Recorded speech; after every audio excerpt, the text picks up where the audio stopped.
જાણીએ રાજા રાવણનો ઇતિહાસ।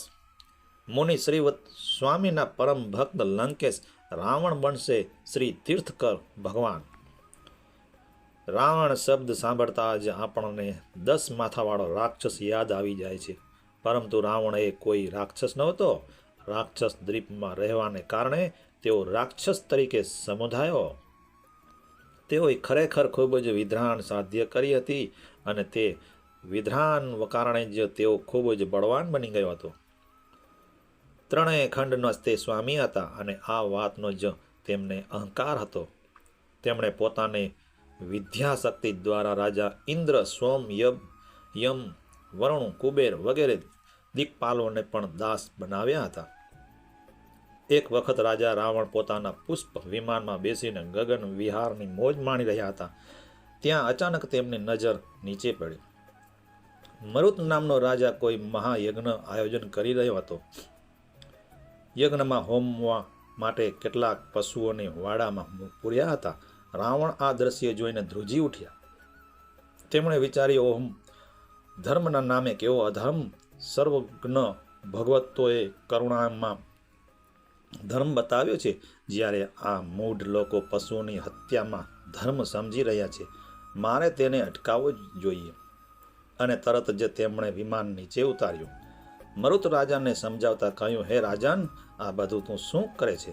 ધર્મ તો દયામાં છે, નિર્દયતામાં નહીં। પશુઓની હિંસા કદી ધર્મ થઈ શકે નહીં, માટે આ બધું બંધ કર। મરુત રાજાએ શક્તિશાળી રાજા રાવણના શબ્દોનું પાલન કરતા યજ્ઞનું વિસર્જન કર્યું। એવું નથી કે રાજા રાવણે માત્ર યુદ્ધ જ કર્યા છે ને ઘોર પાપો જ કર્યા છે, તેમણે ધર્મની આરાધના પણ કરેલી છે। ભગવાનની ભક્તિ તો તેમના રોમ રોમમાં વ્યાપક હતી। ભગવાન શ્રી મુનિ શ્રીવત સ્વામીના તેઓ પરમ ભક્ત હતા। પ્રભુ પ્રતિમા દર્શના વિના કદી અંજળ લેતા નહોતા। રાવણનું જીવન ખરેખર ખૂબ જ વિરોધાભાસી હતું। ક્યારેક આવેશમાં આવી જઈ ઘોર પાપો પણ કર્યો તો ક્યારેક ખૂબ જ ભાવપૂર્વક ભગવાનની ભક્તિ પણ કરી હતી। એક વખત રાજા રાવણ પુષ્પ વિમાનમાં બેસી રત્નવલી નામની કન્યાને પરણવા જઈ રહ્યા હતા, પણ અચાનક રસ્તામાં તેમનું વિમાન અટકી ગયું। રાવણે ક્રોધ ભરાઈને નીચે નજર કરી। અષ્ટાપદ પર્વત પર રહેલા વાલી મુનિ દેખાયા। વાલી મુનિ જ્યારે ગૃહસ્થાવસ્થામાં હતા ત્યારે રાવણ સાથે તેમનું યુદ્ધ થયું હતું અને એ યુદ્ધમાં રાવણનો પરાજય થયો હતો। ત્યારબાદ વાલી મુનિ વૈરાગ્યવાસી બની સાધુ બની ગયા હતા। રાવણને થયું કે સાધુ અવસ્થામાં પણ વાલી મુનિનો મારા પરનો ડંખ ગયો નથી, સાધુના વેશમાં શેતાનનું કામ કરે છે। રાવણે તે પોતાની વિદ્યા તથા બળનું અભિમાન હતું। તેમણે વગર વિચાર્યા વિમાન નીચે ઉતાર્યું। તેમણે રોમે રોમમાં ક્રોધ વ્યાપી ગયો। તે મુનિને જ નહીં પણ આખા તીર્થને નષ્ટ કરવા તૈયાર થયા હતા। 1000 વિદ્યાઓના સ્મરણ પૂર્વક પૂરી તાકાતથી આખા પર્વતોએ અધ્ધર ઉચક્યો। મોટી મોટી શિલાઓ પર્વત પરથી ગબડાવ્યા વાલી લાગ્યા। પંખીઓ માળા છોડી ચીચી કરવા ઉડવા લાગ્યા। સિંહ જેવા મોટા મોટા પ્રાણીઓ ગર્જન કરવા લાગ્યા। ચારે બાજુ હાહાકાર મચી ગયો। હકીકતમાં મુનિએ તેમનું વિમાન નહોતું અટકાવ્યું, પણ એમના તપના તેજથી વિમાન સ્વયં અટકી ગયું હતું।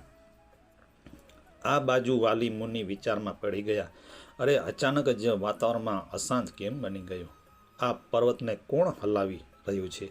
તેમણે પોતાના જ્ઞાનથી રાવણનું પરાક્રમ જાણ્યું।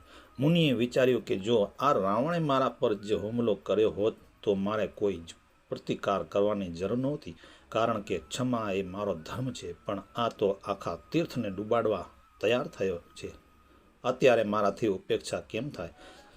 અત્યારે તો ક્ષમા નહીં, પ્રતિકાર જ મારો ધર્મ છે। એ જો ભૂલું તો કર્તવ્ય ભ્રષ્ટ થાય।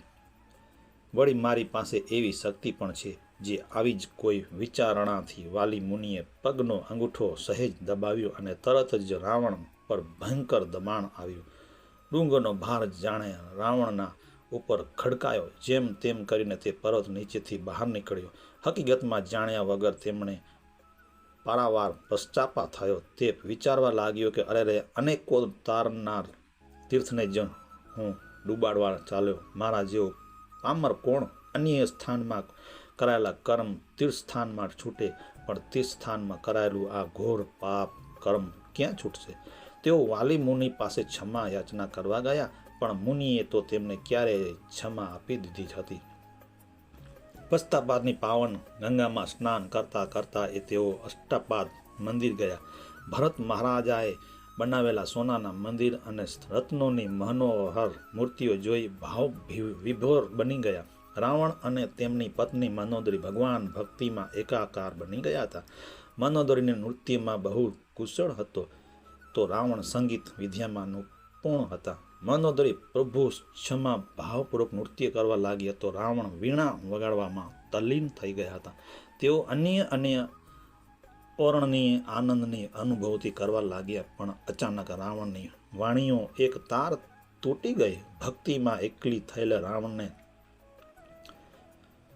તેમની પાસે રહેલી એક લાદવી કળા અજમાવી. એની મદદથી પોતાના જાંઘની એક નસ ખેંચી કાઢી અને વીણામાં જોડી દીધી. નૃત્ય સંગીતની ભક્તિ અખંડ રહી. રાવણની આવી ભક્તિ જોઈ ત્યાં દર્શન માટે આવેલા ધર્મેન્દ્રએ રાવણને અમોઘ દેવ દર્શન કહીને વિશિષ્ટ વિદ્યાઓ આપી. અષ્ટાપદ પર્વ પર કરેલી ભક્તિના કારણે જ રાવણને તીર્થકર નામકરણ બાંધ્યું હતું. દશરથ પુત્ર રાજા રામની પત્ની સીતા અપહરણ બાદ રામ સાથેના યુદ્ધ તેમનો પરાજય થયો હતો. અષ્ટપદનો ઉપાડીને ફેંકી દેવા તૈયાર થનાર પર રાવણ હતો, અને ભગવાનની ભક્તિ કરતા શરીરમાંથી નસ ખેંચી નાખનાર પણ રાવણ જ હતા.